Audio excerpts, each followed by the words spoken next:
New fashion era for lease or sale. For more details, contact 9966116399. నమస్కారం, Kiran TV ప్రేక్షకులకి స్వాగతం. ప్రస్తుతం మనతో పాటు ఉన్నారు ఐకాన్ ఆస్ట్రాలజర్ గట్టుపల్లి సురేష్ బాబు గారు. వారితో మాట్లాడదాం. నమస్కారం గురుగారు. జై శ్రీమన్నారాయణ. గురుగారు, ధనత్రయోదశి వచ్చేసింది. మళ్ళీ అపమృత్యు బాధలన్నీ తొలగిపోయి కూడా లక్ష్మీ కుబేర పూజ ఎలా చేసుకోమంటారు? ధనత్రయోదశి అనగానే ఆ రోజు ప్రత్యేకంగా బంగారం కొనాలి అని అంటారు. ఈ మధ్య కాలంలో బంగారం ధర చూస్తే విపరీతంగా పెరిగిపోతుంది. మళ్ళీ మీరు అన్నట్టుగా ఆ రోజు ఇంకా పెరుగుతుంది అని అంటారు. మళ్ళీ బంగారం కొనలేని వాళ్ళు ఆ రోజుని ఎలా వినియోగించుకోమంటారు? మళ్ళీ ఈసారి కాకపోయినా వచ్చే ఏడాదైనా కొనే అవకాశం ఉంటుందా? ఇప్పుడు కొనలేని వాళ్ళకి కొనే అవకాశం ఉండేలాగా పూజ ఎలా జరుపుకోమంటారు? ఒక్కసారి తెలియజేయండి. ముఖ్యంగా మనకి 2025 సంవత్సరం వచ్చిన తర్వాత బంగారం ధరలు అనేది రెక్కలు అంటున్నాయి అనమాట. అంటే ఆకాశానికి ఎదిగినటువంటి విధానం మనకు కనిపిస్తోంది. 2025 సంవత్సరం ఆరంభంలో మనకు వచ్చేసి 75,000 రూపాయలు బంగారం మనం చూసాం. అలాంటిది ఇప్పుడు ఏకంగా సగానికి సగం 1,50,000 రూపాయలు కూడా బంగారం వెళ్ళిపోయింది. రానున్నటువంటి రోజుల్లో ఇంకా బంగారం రేటు పెరిగేటువంటి అవకాశాలు అయితే మెండుగా ఉన్నాయి మన భారతదేశంలో. మీరు అలా చెప్తుంటే భయం వేస్తుంది. బంగారమే కదా, అదే మెడిసిన్ కాదు కదా. సో బంగారమే కాబట్టి రానున్నటువంటి ఈ దేశంలో రానున్నటువంటి కాలంలో అయితే ఇంకా బంగారం రెక్కలు వస్తాయని చెప్పేసి చెప్పవచ్చు. అయితే బంగారం రేటు పెరగడం అయితే గొప్ప విషయమే. అంటే దానికి విలువ పెరుగుతుంది. విలువ పెరగడం గొప్ప విషయమే. మనిషికే లేదు విలువ. మన భారతదేశంలో మనిషికి విలువ లేదు, వ్యవస్థకి విలువ లేదు, విలువకి విలువ లేదు, వాల్యూస్కి విలువ లేదు. కాబట్టి బంగారానికైనా విలువ ఉందని గొప్పగా సంతోషించాలి. కాబట్టి బంధాలకి బాంధవ్యాలు కూడా విలువ అనేది తక్కువగా ఉంది ఈ రోజుల్లో. అలాంటిది బంగారానికి విలువ ఉందంటే గొప్ప విషయమే. అందరూ బంగారం గురించి మాట్లాడుకున్నాను, చాలా గొప్ప విషయమే అది. కాబట్టి అదొక సెలబ్రిటీ అయిపోయింది ఈ రోజున. మళ్ళీ అది కొనలేని వారు, ఎప్పటి నుంచో డబ్బులు కట్టబెట్టి ఇప్పుడు కొనుక్కోవాలి అనుకునే వాళ్ళు మళ్ళీ ఎలా వాళ్ళ పరిస్థితి? అసలు ముఖ్యంగా ఒకటి తెలుసుకోవాలి. ఫస్ట్ ముఖ్యంగా మనం చెప్పుకున్నట్టయితే కనుక ఈ ధనత్రయోదశి అక్టోబర్ 18వ తారీఖున ధనత్రయోదశి అనేది వస్తుంది. ఈ అక్టోబర్ 18, 2020 సంవత్సరంలో ధనత్రయోదశి అనేది ఆరంభం ఉంది. అంటే మామూలుగా ఏంటంటే 17వ తారీఖే త్రయోదశి ఉంది. 17వ తారీఖు సాయంత్రం వస్తుంది. కాబట్టి త్రయోదశి అనేది సూర్యుడు ఉదయించినప్పుడు చూస్తారు. కాబట్టి 18వ తారీఖుకి ఈ త్రయోదశి అనేది ఆరంభంలో ఉంటుంది. ఎవరైనా కొనుక్కోవాలనుకుంటే 17వ తారీఖు కూడా ఈ బంగారం అనేది కొనుక్కోవచ్చు, ఇబ్బంది ఏం లేదు. అదే 17వ తారీఖు 18వ తారీఖు రెండు కూడా ధనత్రయోదశి ఉంటుంది. ఆ రోజు కొనుక్కోవచ్చు. ఇక బంగారం కొనుక్కోవాలి అనుకున్న వారు ఏ రోజైనా కొనుక్కోవచ్చు. ఆ రోజే కొనుక్కుంటే ఎక్కువ వస్తుందనే ఒక నమ్మకం ఉన్నవారైతే 17వ తారీఖు 18వ తారీఖు 2 రోజులు కూడా కొనుక్కోవచ్చు. 2 రోజులు కూడా తిథి ఉన్నది. సూర్యోదయాన్ని ప్రేమించేవారైతే 18వ తారీఖు, చంద్రోదయం పర్లేదు అనుకుంటే 17వ తారీఖు కొనుక్కోవాలి. ఇది బంగారం కొనుక్కునే సమయం. ఇది ఈ సంవత్సరంలో. ఇకపోతే అసలు బంగారం ఎందుకు కొనాలి? ప్రత్యేకంగా ఆ రోజు ధనత్రయోదశి బంగారం ఎందుకు కొనాలి అంటే కనుక దీనికి ముఖ్యమైనటువంటి కారణం బంగారం అనగా ఏంటంటే దారిద్రం. బంగారం అనేది దారిద్రం, లక్ష్మీదేవి కాదు. బంగారం అనేది దారిద్రమే. దారిద్రం అంటే ఏం చేస్తుంది? మనల్ని ఎదగకుండా చేస్తుంది. ఓకేనా? మనల్ని రోగాలకి పాలు చేస్తుంది, మనల్ని అష్టదిబ్బందిని చేస్తుంది, మన మీద దిష్టి దోషాలను ఎక్కువ తీసుకొస్తుంది. అలాంటి బంగారాన్ని మనం ప్రేమించుకుంటాం. బాగా గుర్తుపెట్టుకోండి, చెడు ఏదైతే ఉందో దానికి బానిసైతాం. రేటు పెరుగుతుంది కానీ దానికే బానిసైతాం. ఇప్పుడు బార్ షాపుల దగ్గర బారులు తీరి జనం ఉంటారు, అది చెడిపోయేది కాబట్టి.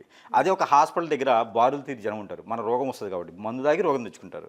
అదే గుడి దగ్గర అయితే ఏదో అకేషన్ వైజ్గా గుడి దగ్గర ఉంటారు, రోజు ఉండరు.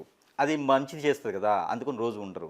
కాబట్టి ఈ బంగారం కూడా మంచి చేయదు. కాబట్టి అది అక్కడ ఉంటారనమాట, జనం కొంటారనమాట. అది ప్రేమగా చూసుకుంటారు. కాబట్టి అది వ్యసనంతో సమానం. గ్రహాలన్నింటిలో కూడా శని భగవానుడు చాలా గొప్ప వ్యక్తి. చైతన్యాన్ని ఇస్తాడు మనిషిలోను. ఎవరితో ఎలా ఉండాలి, ఎవరితో ఏం చేయాలని చైతన్యాన్ని ఇస్తాడు. ప్రతి పని కూడా 1-2 సార్లు అయితేనే చేస్తేనే ఇస్తాడనమాట. ఏ పని కూడా 1-2 సార్లు కాంది చేయండి అది పని కానివ్వడు. అలాంటి శనీశ్వరుని మనం కొని తెచ్చుకుంటున్నాం. బంగారం అందరూ ఇనుము అనుకుంటారు, ఇనుము కాదు. ఇనుముతో కూడా బంగారం కూడా ఉంటుంది. శనీశ్వరుడు ఇనుముతో పోలుస్తారు, శనీశ్వరుని ఇనుముతో పోలుస్తారు. కానీ ఇనుము ఒకటే కాదు, బంగార గని కూడా శనీశ్వరుడిదే.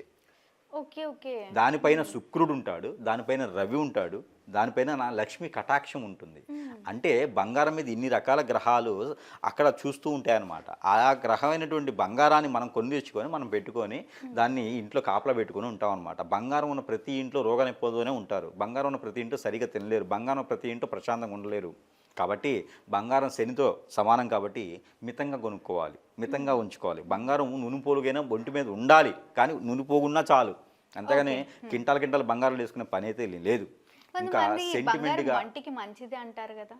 బంగారం ఒంటికి మంచిది అంటే ఒంట్లే బంగారంలా ఉంచుకోవాలి. ఓకే. ఒంటికి మంచిదంటే ఒళ్ళే బంగారంలో ఉంచుకోవాలి తప్పితే నులిపోరుగున్నా సరిపోతుంది. అంతేగాని బంగారమే ఒంట్లో ఉంచుకునే అవసరం లేదు. అప్పట్లో మనకి పూర్వకాలంలో రాజులు పరిపాలించేటప్పుడు బంగారం సేరులు లెక్క అమ్మేవారు.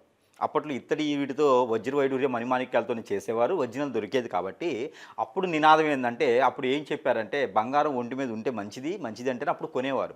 పబ్లిసిటీ అమ్ముకోవడానికి. అయితే దానికి చేసేవారు.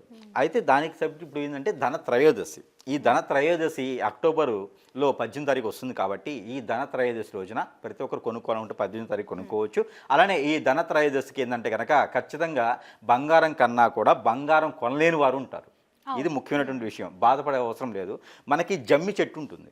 అవును గురుగారు. జమ్మి చెట్టు బంగారంతో సమానం మనం చూసుకున్నట్టయితే. ఆ జమ్మి చెట్టు తీసుకొని ఆ జమ్మి చెట్టు ఆకులు జమ్మి చెట్టు దగ్గరికి వెళ్ళి ఒక 2 చెంబులు నీళ్లు పోయాలి. ఆ నీటిలో తేనె వేయాలి, కొంచెం పాలు పోయాలి, పన్నీరు వేయాలి, కుంకుమ పువ్వు వేయాలి. ఓకే.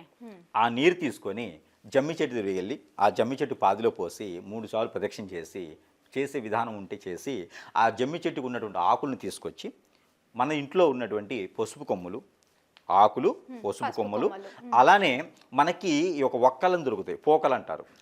ఈ పోకలు ఈ 3 కూడా వైట్ కలర్ క్లాత్లో దేవుని దగ్గర ఉంచేసి అది ముడుపు కట్టుకొని మన ఇంట్లో ఇనప పెట్టి కానీ డబ్బులు దాచుకుని భోషానాలు కానీ ఇనప మనకి డబ్బులు ఎక్కడైతే బీరువాళ్ళ వాటిలో పెడతారు కదా అక్కడ కనుక ఈ ముడుపు ఈ ధన త్రయోదశి ఏదైతే ఉందో ఈ ధన త్రయోదశి రోజున ఇది కట్టుకున్నట్టయితే కనుక ఖచ్చితంగా వారికి రానున్నటువంటి కాలంలో బంగారం లాంటి సంపద వారికి కలుగుతుంది. బంగారం కొనలేదే అని చెప్పేసి బాధపడే అవసరం లేదు.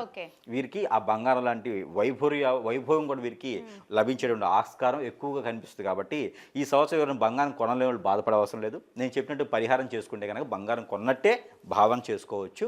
అది కూడా వీరికి రానున్నటువంటి కాలంలో బంగారంలానే అవుతుంది. కాబట్టి ఆ విధంగా చేసుకుని బాధపడే అవసరం లేదు. ఇష్టదైవాన్ని కొలుచుకోవచ్చు. ఇష్టదైవం దగ్గర పెట్టుకొని ముడుపు కట్టుకొని చేసుకుంటే సరిపోతుంది. అంటే ఏ రోజు చేసుకోమంటారు? 17 తారీఖున చేసుకోమంటారా ఈ పరిహారం? 18 తారీఖున చేసుకోమంటారా? నాకు తెలిసి నా ఒక ప్రెడిక్షన్ ప్రకారం అయితే కనుక 18 తారీఖు చేసుకుంటే మంచిది. ధనత్రయోదశి అనేది 18 తారీఖు చేసుకుంటేనే మంచిది. ఆ రోజు చేసుకుంటే పూజా హోమాలు చేసుకోవచ్చు. ఎవరికైనా దానం ఇస్తే మంచిది. ఆ రోజున ఎవరైనా నిజంగానే ఆ రోజు ఇబ్బంది పడుతున్నారు, ఆర్థికంగా ఇబ్బంది ఉంది అనుకుంటే కనుక ఆ రోజున దానం ఇవ్వాలి. ఏదైనా సరే వీరికి నచ్చినటువంటిది ఇద్దరికి ఫుడ్ ఇచ్చినా సరే దానం ఇస్తే వీరికి అష్టైశ్వర్య ప్రాప్తి కలుగుతుంది. కాబట్టి కొనుక్కొని దాచిపెట్టుకోవడం కూడా దానం ఇవ్వడం నేర్చుకోవాలి. ఆ రోజున వీరికి స్తోమత కొన్ని దానం ఇస్తే మంచి జరుగుతుంది. దాంతోపాటు ఆ స్వామివారికి దగ్గర కూర్చొని అమ్మవారికి పూజించుకోవచ్చు. లక్ష్మీ అమ్మవారికి, కుబేర స్వామికి, వినాయక స్వామివారికి పూజ చేసుకోవచ్చు. ఆ రోజున పూజ చేసుకునేటప్పుడు కనుక దత్తాత్రేయ మంత్రం కానీ లేకపోతే ఈ యొక్క కుబేరుడి మంత్రం కానీ చదువుకోవచ్చు. కుబేరుడి మంత్రం అయితే కనుక యక్షాయ కుబేరాయ వైశ్రవణాయ ధనధాన్య అభివృద్ధియే ధనధాన్య సమృద్ధి దేయి తపయే స్వాహ అనే ఒక మంత్రాన్ని మనము ఒక 11 సార్లు జపం చేసినట్టయితే కనుక ఖచ్చితంగా వారికి అష్టైశ్వర్య ప్రాప్తి కలిగేలా ఉంటుంది.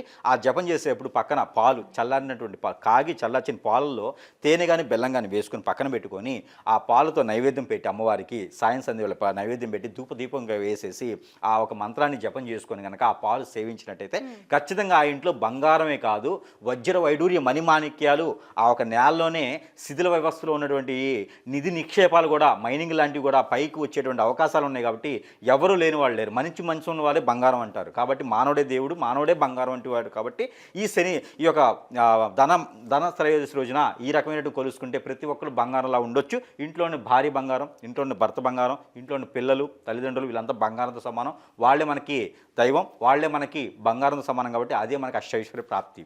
రానున్న కాలంలో ప్రతి ఒక్కరు సంపాదించడానికి వనరులు మనకి భారతదేశం చాలా ఉన్నాయి. దీని వరకు ఇబ్బంది లేదు. ప్రశాంతంగా పూజ చేసుకుంటే సరిపోతుంది. తప్పకుండా గురుగారు.